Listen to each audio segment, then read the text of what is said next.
Team USA is stacked with all of the best players in the NBA, but honestly they've been a bit scary. They've had a bunch of close games in the opening exhibition matches, and this includes a 1-point victory over South Sudan. And they really only won because LeBron James took over in the fourth quarter and made the game-winning layup. They've also had close games with Australia and Germany, which proves that the gold medal isn't going to be easy to get and there's some great competition in the running. In this video, we're going to look at 8 of the other countries' best players and how they could possibly upset Team USA in this year's Olympics. And at the end of this video, we're going to end the debate once and for all on who Team USA's best player actually is, so make sure to watch till the end. Even though Australia trailed all game to Team USA, they made it really close in the end and lost by only 6 points a couple weeks ago. And their team features a bunch of familiar names straight from the NBA, like Josh Giddey, Dyson Daniels, Joe Ingles, Patty Mills, and the GOAT Matthew Dellavedova. But in their game against Team USA, their best player was someone a little less known, and that's Jock Landale. If you're a true NBA fan, you probably heard his name once or twice before, but his NBA career has pretty much just been him as a backup big, so he's under the radar. Against Team USA, he had 20 points, 7 rebounds, 6 assists, and 2 steals against Joel Embiid, Anthony Davis, and Bam Adebayo, which is pretty impressive. Even though this was a great performance, I can't sit here and say he's the best player on the roster, so the question still stands. Who is the best player on Australia's national team? Well, the answer is pretty complicated, and I've narrowed it down to 2 players for the top spot. Josh Giddey is probably the most talented at this point in time, and I know some people are going to be mad at that pick, but it's the truth. When it comes to NBA play, he's definitely the most effective in 2024 on the roster, and you can't forget that before all the controversy, Giddey averaged 17 points to go along with 8 rebounds and 6 assists. But then there's also Patty Mills, the captain of the squad and someone who still gets international buckets. I know he's 35, but he still gives quality minutes to Australia's team, and his impact goes beyond basketball, because he's a leader and a veteran to this team. So I would give the nod to Patty Mills when I'm talking about importance to the squad, but overall I do think their best player is Josh Giddey. Germany's national team beat Serbia in last year's tournament to win their first World Cup, which puts them as one of the favorites to win gold this year. And I know they just lost to Team USA, but the game was close the entire time, and if anything, this proved that they can hang with the best in the world. This roster is stacked with talent, and they're a group of players who have competed together for years, so let's check it out. Before we choose our player, I want to mention that Isaac Bonga is on this team, and if you play 2K, you have to remember the random 99 cards they've given him at the end of each year. Okay, let's get back to the video. Dennis Schroeder is an obvious contender for best player on this team, and when you watch them play, he's clearly a veteran that they look to for some late game scoring and playmaking.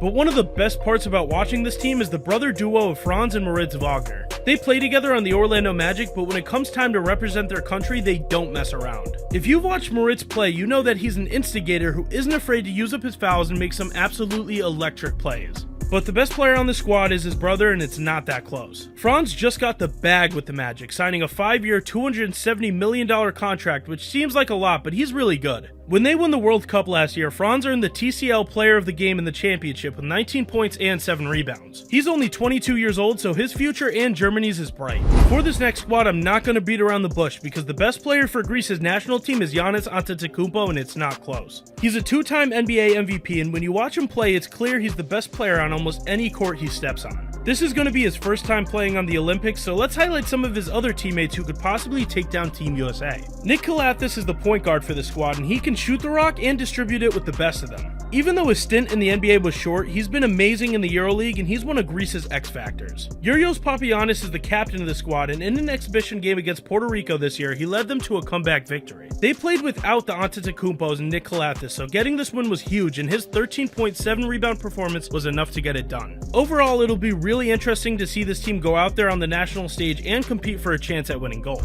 Spain is known for their great basketball teams they bring to international competition, and they have a lot of talented players that have suited up for them. Guys like Ricky Rubio, the Gasol brothers, and Rudy Fernandez have all played for Spain. And you can't forget when Kobe Bryant ran through Pau's chest in 2008 on the Redeem team. Now this year, the roster is a little bit different than the past. There's only a few NBA players competing with them, and obviously that's not a bad thing, but it's a little shocking. They have Santi Aldama, a contributing forward from the Memphis Grizzlies, and Usman Garuba, who's trying to find his place in the NBA, but not a lot of others. But the best player on the squad has to be Juancho Hernangomez, aka Bo Cruz himself from Hustle. Watching him and Anthony Edwards play against each other again is going to be awesome, and this time it won't be acting. Okay, I'm joking, it's Rudy Fernandez, and what's really sad is he's retiring after this Olympics. Fernandez has one of the best resumes of anyone who's ever played European basketball, with 2 Olympic silver medals and 2 World Cups. He's a great three-point shooter, and even though his time in the NBA was short-lived, he was pretty solid for a couple years. His best season was in 2008 when he averaged 10 points a night while shooting 40% from 3 on 5 attempts per game. His retirement could spark a gold medal run from the squad for the simple fact that they want one of Spain's GOATs to go out on top.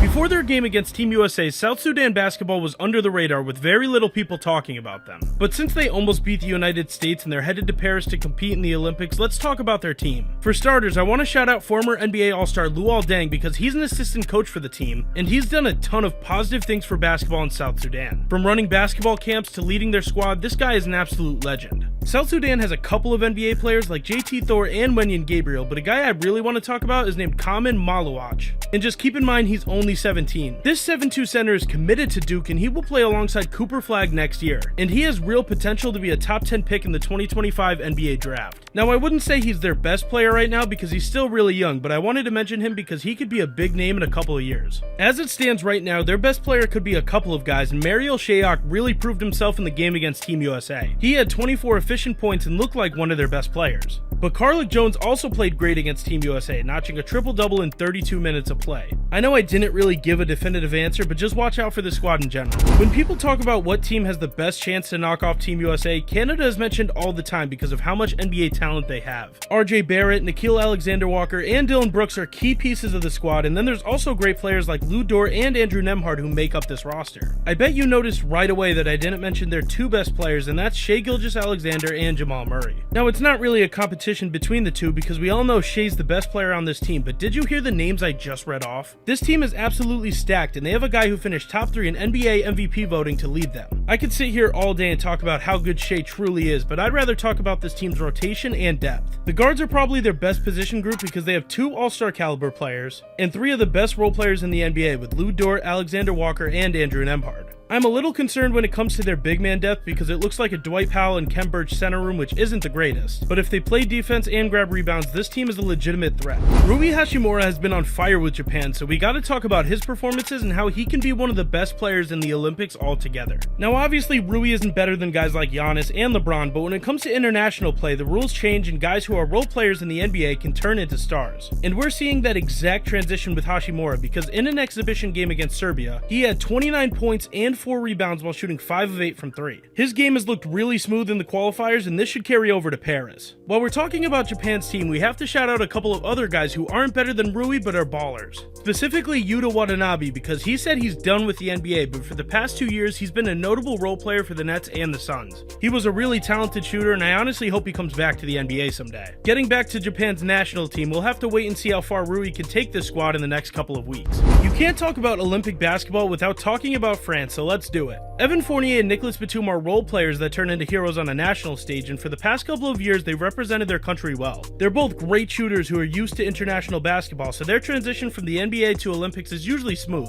There's also Bilal Coulibaly, a great young defender from the Wizards, and Frank Ntilikina, who's never figured it out in the NBA but could contribute to the team this year. But France's best player isn't any of those guys, and it comes down to 2 different big men. On one side we have the NBA's Defensive Player of the Year and anchor for the Timberwolves defense, Rudy Gobert. And on the other side we have the French Slenderman Victor Wembanyama, who just had one of the best rookie years ever, and people actually argue that he should have actually been the depoy. Out of these 2 guys, I'm going to take Wembanyama, and I know some of you might say that's premature, but it's the truth. His offensive game has already looked awesome in the exhibition games, and I think he's a more versatile defender than Gobert, so I'm going to give him the nod. I do think Gobert's game is a bit overhated because he is one of the greatest defenders ever, but I gotta go with Wemby at the end of the day. Before we jump into who Team USA's best player is, I gotta talk about this guy since he is the best player in the NBA. Serbia's best player is Nikola Jokic, and there really isn't a debate, so we can leave it at that. But shout out to Bogdan Bogdanovic and Nikola Jovic for also being a part of the squad. Now that we talked about Team USA's biggest competition, let's talk about why they're the overwhelming favorite to win the gold medal. This team is stacked from top to bottom with some of the best basketball players in the world, which is why the expectation is so high. With all of these great players, we have to determine once and for all who the best is, and I think there's a clear answer. We can take out some of the bottom tier guys and narrow it down to 5 players: Stephen Curry, Anthony Edwards, Anthony Davis, Joel Joel Embiid and LeBron James. Kevin Durant has been injured, so I don't want to include him, but out of those 5 players, I gotta say it's LeBron James. They had all the players vote on this, and LeBron won the vote. And if that wasn't enough evidence, he's been the best player in their exhibition game so far. If you also factor in experience, leadership, and ability to make players around you better, he's the clear choice. At the end of the day, we'll have to wait and see who wins the gold, and I want you guys to leave a comment saying which country is gonna win it all. If you like this video, make sure to subscribe and click on the screen for more basketball stories.